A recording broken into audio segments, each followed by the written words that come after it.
Field ज्यादा हो जाएगा। तो जब मैग्नेट दूर था तो इससे फील्ड कम था, पास ले आया तो उसका फील्ड बढ़ गया। तो जैसे अभी ये कॉइल है, इसमें कुछ करंट नहीं है तो इसका कोई फील्ड नहीं है, इसमें कोई फील्ड नहीं। जैसे आप ऑन करोगे इसमें करंट फ्लो होगा, इसमें करंट फ्लो होगा तो इसका फील्ड निकलेगा और इससे लिंक हो जाएगा। इससे करंट, इससे फील्ड निकलेगा और वो इससे लिंक हो जाएगा, राइट। तो नोटिस किया कि भाई जब इसमें से फील्ड चेंज करा, मतलब फील्ड चेंज हो रहा है, तब शायद कुछ करंट फ्लो हो रहा। उन्होंने क्या नोटिस किया कि जब फील्ड चेंज हो रहा है तो उसकी वजह से करंट आ रहा है। तो वही कंक्लूजन है, whenever there is a relative motion between coil and magnet or field near coil is varied by any means, current flows in the coil. As there is no cell due to which current flows in the coil, it was named as current is coil. Current is known as induced current. Current is known as induced. Sir लेकिन उस पे current क्यों पैदा हुआ sir, ये नहीं समझ आ रहा। मैं समझाऊंगा। तो current is known as induced current and EMF या voltage responsible for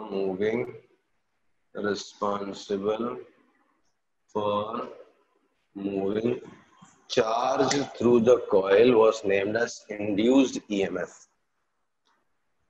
Moving charge नहीं समझ आ रहा सर, अभी तक जो आप पढ़ा रहे कुछ समझ नहीं आ रहा।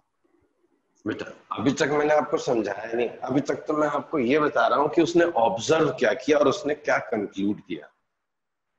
ठीक, बड़ा जादुई ये फिनोमेना लगता है कि ऐसा क्या हुआ कि ये ऐसा करने से उसमें कुछ घूमने लग गया करंट, राइट। ये तो अभी मैं वो समझा रहा हूँ आपको कि उसने क्या ऑब्जर्व किया। समझो, एक ऑब्जर्व करना अलग चीज है, फिर उसको समझना कि ये क्यों ऐसा हो रहा है वो अलग चीज है। तो अभी तक मैंने आपको क्या बोला कि जब उसने नोटिस किया था, this is an experiment, right, कि when he moved the magnet close to the coil, there is current flowing in the coil, there is a current which flows in the coil. नहीं समझा? Hello? Yes sir. हाँ, तो एक कुलदीप फिर चला गया क्या नेटवर्क? कुलदीप का नेटवर्क फिर गया। Hello sir. सो हाँ, आ रही आवाज? यस सर आ रही है। हाँ, तो अभी तो मैं आपको ऑब्जर्वेशन बता रहा हूँ, अभी तो मैंने आपको एक्सप्लेन तो किया ही नहीं है। Okay sir. हाँ, अभी मैं अगले स्टेप में आपको समझाऊंगा कि क्यों ऐसा होता है, क्या होता है। तो ये फैराडे का एक्सपेरिमेंट था, उसने नोटिस किया कि जब भी कॉइल से एसोसिएटेड फील्ड चेंज कराया जाए, किसी भी तरह का आप उसका फील्ड चेंज कर दो, तो होता क्या है, ईएमएफ इंड्यूस होता है, करंट फ्लो होता है उससे। तो ये फैराडे का कंक्लूजन लिखा उसने कि व्हेन फील्ड एसोसिएटेड या linked with coil is varied by any means, कैसे भी करके, current flows in the coil. Now as there is no cell due to which current flows in coil, current is known as induced current. आपने कोई cell लगाया क्या इसमें? नहीं, cell नहीं लगाया। बिना सेल के करंट फ्लो हो रहा है? यस, बिना सेल के करंट फ्लो हो रहा है। सो ये नॉर्मल करंट तो नहीं है। हमने तो अब तक यही पढ़ा ना कि करंट किसकी वजह से आता है? करंट आता है सेल की वजह से। अभी यहाँ पे सेल तो लगा नहीं है, तो फिर इस करंट को नाम क्या देंगे? तो this current was named as induced current. और ये जिस चीज की वजह से, जिस वोल्टेज की वजह से चलता है, उसको नाम दिया था induced EMF and induced EMF and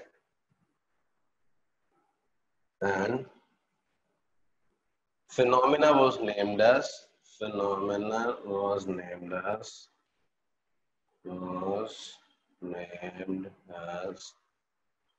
electromagnetic induction, right? And phenomena was named as electromagnetic induction. I'll repeat. जब करंट फ्लो हुआ तो क्या सेल रिस्पॉन्सिबल था? नहीं। तो ये करंट तो कुछ अलग टाइप का है, तो इस करंट को नाम दिया induced current. This does not flows due to a cell, instead it just flows due to varying magnetic field. ऐसा उनको लग रहा था, तो उसका नाम दिया इंड्यूस्ड करंट. एंड जिस वोल्टेज की वजह से वो घूमता है, चार्ज उसमें घूम रहा है, उस वोल्टेज को नाम दिया induced EMF. This was different from the cell, right.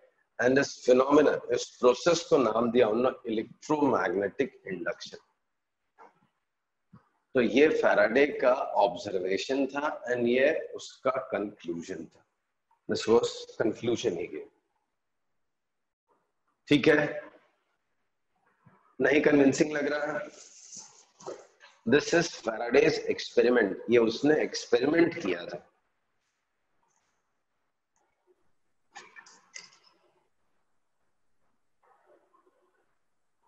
Sir एक बार दोबारा बता सकते हैं सर, मैं ऑफलाइन था. बेटा अभी तक मैंने कुछ नहीं बताया. आप अगर सोच रहे हो कि मैंने कोई एक्सप्लेनेशन दिया तो नहीं, मैं सिर्फ ये बता रहा हूं आपको कि फैराडे का एक्सपेरिमेंट किया था. तो फैराडे ने एक्सपेरिमेंट समझ क्या आ किया था? हाँ, तो फैराडे ने एक्सपेरिमेंट किया और उसने सोचा कि क्या हो रहा है, ये मैग्नेट जब यहाँ रखा हुआ तो कुछ नहीं निकलता, और जब मैग्नेट इसमें से आप कुछ मतलब इससे ये क्या बताओ, मैग्नेट मूव करते हो, फोर्स लगाते हैं. हाँ, इसके नजदीक लेके जाते हो मैग्नेट को, या तो इससे मैग्नेट को दूर लेके जाते हो. मैग्नेट को पास लेके जाते हो या दूर लेके जाते हो, तो उसमें करंट आता है. वो सोच रहा क्यों आता है, क्या चेंज हो रहा है, मैं इसको पास ले जा रहा हूँ तो चेंज क्या हो रहा है. तो उसको लगा अच्छा ये पास ले जाता हूँ ना तो इसका फील्ड बढ़ जाता है, इस कॉइल का फील्ड बढ़ जाता है. आ रहा समझ में? तो उनको नोटिस किया, उनको लगा कॉइल का फील्ड बढ़ जाता है. तो कॉइल का फील्ड बढ़ जाता है, ठीक है, दूर करते हैं तो कॉइल का फील्ड कम हो जाता है. तो उसको वही लगा कि जब भी किसी भी कॉइल का फील्ड कम ज्यादा करोगे ना तो उसमें करंट आएगा. अच्छा, ये करंट थोड़ा अलग टाइप का है, ये सेल की वजह से तो आ रहा नहीं है. तो उसने बोला भाई इस करंट को नाम ही अलग दे दो, इस करंट को हम बोलेंगे इंड्यूस्ड करंट. एंड जिस मतलब वोल्टेज की वजह से ये चल रहा है, ये वोल्टेज भी अलग है, तो इस वोल्टेज को नाम दिया उसने इंड्यूस्ड ईएमएफ. एंड इस फिनोमिना को नाम दिया इलेक्ट्रोमैग्नेटिक इंडक्शन. क्या? Electromagnetic induction. आ रहा है समझ में? Yes sir. ओके. तो अभी तक Yes, मैंने sir. कुछ समझाया नहीं. ये उसके एक्सपेरिमेंट थे और उसके जो आउटकम आ रहा था एक्सपेरिमेंट का, उसके हिसाब से उसने कंक्लूजन निकाला. अब एक और अजीब सी चीज देखी, एक ऐसा केस भी था जिसमें फील्ड कॉइल का नहीं चेंज हो रहा, फिर भी कॉइल में करंट फ्लो हो रहा. कैसे? ये मैग्नेट रखा उसने, ठीक, कॉइल एक डिस्टेंस पे थी, कॉइल का डिस्टेंस नहीं चेंज करूंगा. जब तक कॉइल का डिस्टेंस नहीं चेंज करूंगा तो क्या मैग्नेटिक फील्ड चेंज होगा कॉइल का? मतलब कॉइल नो के सर. आसपास जो मैग्नेट नहीं चेंज होगा. मैग्नेटिक फील्ड तो तब चेंज होगा जब मैं उसको दूर लेके जाऊंगा या पास लेके आऊंगा. तो उन्होंने क्या किया, कॉइल को वहीं पर रखा, बस उसको रोटेट कर दिया, इसको घुमाने लग गए, ऐसे गोल गोल घुमा रहे. जैसे यहाँ पे एक मैग्नेट रखा हुआ था, ठीक, यहाँ एक मैग्नेट रखा था और यहाँ रख के इसको घुमा रहे. तो फील्ड कम ज्यादा हो रहा है क्या यहाँ का, इस पॉइंट पे कॉइल के यस सेंटर सर. पे फील्ड कम ज्यादा हो रहा है? नहीं हो रहा ना बेटा. कॉइल के सेंटर पे फील्ड कम ज्यादा हो रहा है? ये देखो, नो सर. नहीं हो रहा. तो कॉइल के सेंटर पे फील्ड कम ज्यादा नहीं हो रहा, बट स्टिल वहां पे मैग्नेटिज्म, सॉरी, वहां पे करंट फ्लो होता है, but some current flows in the coil. उस कॉइल में कुछ करंट फ्लो हो रहा था, right. So in above case, ये एडिशन, ये एक्स्ट्रा ऑब्जर्वेशन है. In above case when coil is rotated about an axis, though field at its center center does not changes, still current flows, still current flows in the coil. अब क्या है भाई, Faraday ने तो बोल दिया था, क्या फैराडे को क्या लगा कि फील्ड कम ज्यादा करने से करंट फ्लो होता है। जी, अभी धीरे धीरे आपको मन में रिलेट करना है। Newton's first law of motion अगर लास्ट ईयर का आपको याद हो, if no force acts on the object it maintains its state of motion. ठीक, फिर जब कोई फोर्स लगता था, कुछ चीज थी जो आप उस पर लगाते थे तो उसका स्टेट ऑफ मोशन चेंज हो जाता था, याद है?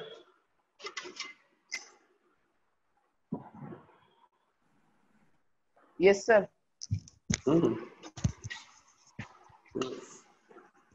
तो उस ऑब्जेक्ट का अगर आप फोर्स लगाते थे तो उसका स्टेट ऑफ मोशन चेंज हो जाता था। Okay sir. वो चल रहा, या तो स्पीड उसकी बढ़ जाती थी, कम हो जाती थी, या तो डायरेक्शन चेंज हो जाता था। और इनर्शिया वर्ड भी पढ़ा था हमने कि वो जो भी चीज चेंज करने की कोशिश करता है, मतलब जो एक्ट है, जो पर्सन है, जो उसके स्टेट ऑफ मोशन को चेंज करने की कोशिश करता है, उसको अपोज करता है, और वही अपोजिशन को हमने इनर्शिया नाम दिया था। सर ऑपोजिशन को इनर्शिया कहते हैं सर उसके। The resistance offered by any body to the cause which tends to change its state of motion. जो उसके स्टेट ऑफ मोशन को चेंज करने की कोशिश करेगा, ये बॉडी उसको अपोज करेगा, और वो अपोजिशन को इनर्शिया करेगा। ऐसे ही कुछ यहाँ पे भी आपको दिखेगा, बस उसको आपको धीरे धीरे रिलेट करना, बट एग्जैक्ट वर्ड फोर्स नहीं होगा।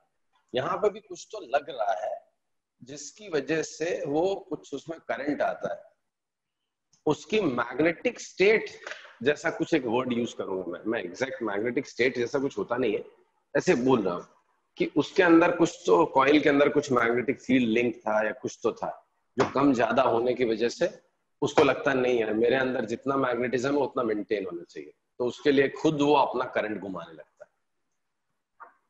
ठीक है, जो मैंने अभी बोला उसको आप साइड रख दो। सर नहीं समझ आया सर ही में। हाँ मुझे मालूम नहीं समझ में आया, बस मैंने बोला आप मन में उसको डालना चालू कर दो। जो हमने न्यूटन वाली बात कही थी ना, उसको मन में यहाँ पे डालने की कोशिश चालू कर दो, तो फिर मैं आपको एक नेक्स्ट क्लास में एग्जैक्टली बता पाऊंगा कि क्या हो रहा है। मैग्नेटिक फ्लक्स है, अगर किसी से रिलेटेड मैग्नेटिक फ्लक्स आप चेंज कराओगे तो उसकी टेंडेंसी होती है मेरा जितना मैग्नेटिक फ्लक्स है मुझे मेंटेन करना है। Okay sir.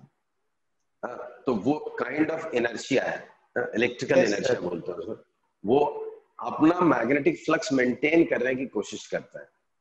अगर कोई उसके मैग्नेटिक फ्लक्स को चेंज कराने की कोशिश करेगा तो वो अपोज करता है, वो अपोज करने के चक्कर में उसमें करंट आता है। ठीक है, बट अभी मैं उसको स्टेप वाइज एक्सप्लेन करूंगा। तो इनने नोटिस क्या किया कि फैराडे ने ऑब्जर्व क्या किया था कि मैग्नेटिक फील्ड चेंज होने से करंट आता है, बट इस केस में तो मैग्नेटिक फील्ड चेंज नहीं हो रहा, फिर भी करंट आ रहा है, तो मतलब कुछ और है। So something is there, something other than field is responsible, something other than change in field is responsible. तो वो क्या है?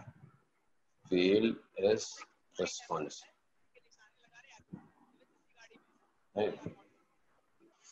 हो सकता है कभी-कभी वो मतलब I don't know, या शायद कुछ टीवी चल रहा है ऐसा कुछ आवाज आ रही थी। Anyways, so something other than the magnetic field, वो मैग्नेटिक फील्ड नहीं है, कुछ और है जिसकी वजह से ये करंट आ रहा है।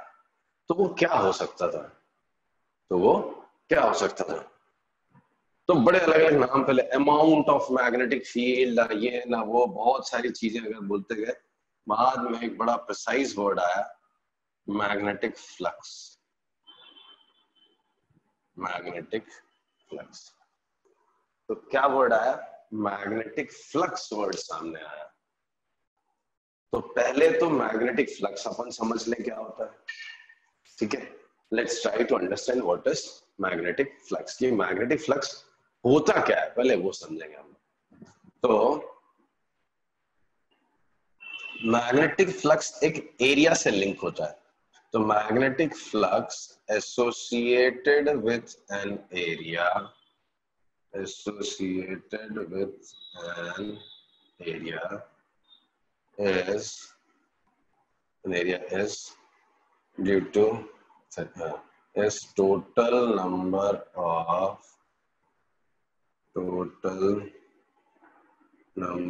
of lines of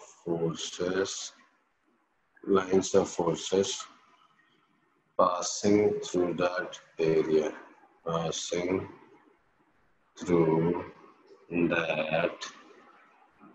ये समझो क्या मैग्नेटिक फ्लक्स। पहली चीज तो बता दो, एक एरिया से लिंक होता है, किसी एरिया से लिंक होता है मैग्नेटिक फ्लक्स।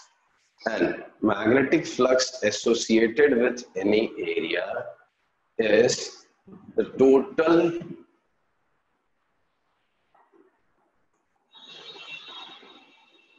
मुस्कान बेटा क्लास 6:30 से है। Muskan your class is from 6:30। Sir magnetic flux क्या होता है सर? हाँ बस वही समझा ना, यही है पूरी चीज की जड़। और ये आपके समझ में आ गया तो ये फिनोमेना आप अच्छे से समझ पाओगे। आई बिलीव आपके बुक में 10th की बुक में शायद से कुछ बुक्स में दिया के बारे में नहीं दिया है सर, सिर्फ एक ब्रीफ में इंडक्शन के बारे में वो कर दिया है। क्या बात कर रहे हैं यार, कुछ बुक्स में दिया होगा। अब जैसे यस सर, कुछ बुकों में दिया है सर, मेरे पास एक पढ़ी हुई थी तो उस पर उसने दिया था फ्लक्स। पर सर इसमें मतलब हमारे एनसीईआरटी में नहीं बोला गया, मतलब थोड़ा बहुत दिया क्या, एकदम ब्रीफ में दिया गया, बाकी सिर्फ बोल दिया कि इलेक्ट्रोमैग्नेटिक इंडक्शन होता है, बस ये होता है वो होता है, बस उसके बाद खत्म। अच्छा। एसी डीसी मोटर खत्म कर देते हैं फिर। ओके, क्योंकि ये मैग्नेटिक फ्लक्स ऐसे 12th में डिटेल में पढ़ाया जाता है, बट कैम्ब्रिज बोर्ड में आईसीएससी में तो इसके टर्म्स में एक्सप्लेन किया गया। और एक बार मैंने किसी सीबीएसई की भी रेफरेंस बुक में कहीं तो देखा था, एक्सप्लेन किया हुआ था मैग्नेटिक। एनीवेज चलो मैं एक्सप्लेन करता हूं व्हाट इज मैग्नेटिक फ्लक्स। तो मैग्नेटिक फ्लक्स किसी एरिया से लिंक होता है। Magnetic flux is linked with some area and what it is, magnetic flux associated with any area is total number of lines of forces passing through that area. is total number of lines of forces passing through that area। तो याद करो, magnetic field जहां होता है वहां magnetic field lines होती हैं, याद है? अगर मैग्नेटिक फील्ड है तो मैग्नेटिक फील्ड लाइंस है, याद है कि नहीं? Hello yes sir. जहां पे मैग्नेटिक फील्ड होता है वहां पे मैग्नेटिक फील्ड लाइंस होती हैं। जहां Yes, पे sir. मैग्नेटिक फील्ड जहां स्ट्रांग होता है वहां पे लाइंस पास में होती हैं, और जहां पे मैग्नेटिक फील्ड वीक होता है वहां पे लाइंस दूर में होती हैं। याद है? मैग्नेटिक फील्ड है। Yes, sir.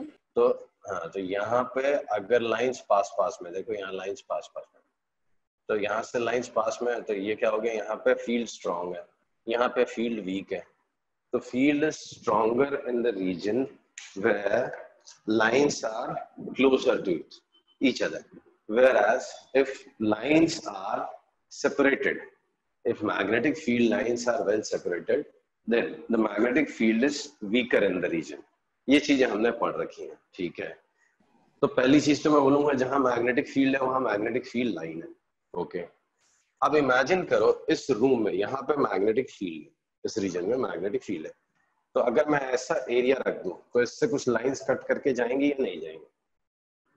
अगर आपको मैग्नेटिक फील्ड में एक एरिया रखोगे तो वो कुछ लाइंस होंगी जो उस एरिया से कट करके जाएंगी कि नहीं? सर जाएंगी। हाँ, तो कितनी लाइंस कट करके जा रही हैं उसी को बोलते हैं मैग्नेटिक फ्लक्स। ये एक एरिया रख दिया मैंने, ठीक है? अब देखो जैसे 1 2 3 4 5 ऐसे कुछ लाइंस जा रही, जस्ट ऐसे एग्जैक्ट कुछ होता नहीं, 5 लाइन 10 लाइन। वो 12th में पहुंचोगे आप तो आपको फॉर्मूला और बहुत कुछ अलग अलग सिखाया जाएगा कैसे मेजर करते हैं, बट फिलहाल के लिए मैं बोल दूं आपको कुछ लाइंस जाती हुई नजर आ रही, राइट? अगर ये एरिया यहां रखेंगे कुछ एरिया, तो जो फ्लक्स आएगा इसके पास कर दूंगा तो बढ़ जाएगा, कम हो जाएगा, सेम रहेगा। मतलब मेरा कहने मतलब अगर स्ट्रॉन्ग फील्ड में, यहाँ पे फील्ड वीक है, लाइंस दूर है और पास में, यहाँ पे कुछ एरिया रखूंगा तो ज्यादा फील्ड फ्लक्स आएगा, या यहाँ रखूंगा तो? सर जहाँ फील्ड लाइन ज्यादा है वहाँ। जहाँ फील्ड लाइंस पास पास में है, डेंस है, तो वहां पे फ्लक्स ज्यादा हो जाएगा। तो भाई वही होता है, मैग्नेटिक फ्लक्स कहाँ ज्यादा हो, अगर एरिया आपने ये एरिया यहाँ रखा तो फ्लक्स कम होगा, यहाँ रखोगे तो फ्लक्स ज्यादा। क्यों? अब ज्यादा लाइंस कट करके जाएंगे। तो बेसिकली मैग्नेटिक फ्लक्स क्या होता है? Magnetic flux associated with any area is total number of field lines, magnetic field lines passing through that area.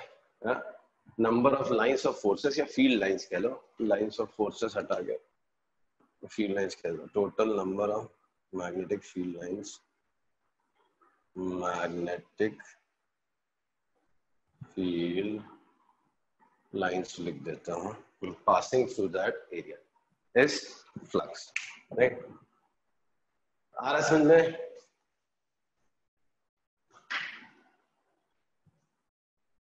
Hello, yes sir. चलो एक Yes, काम sir. करता हूँ, हाँ ठीक है, आज यहीं पर स्टॉप करता हूँ। पता नहीं मेरा गला बहुत दुख रहा है, तो नेक्स्ट क्लास में इसको मैं खत्म कर देता हूँ। इसको एक बार बुक से भी रीड कर लेना।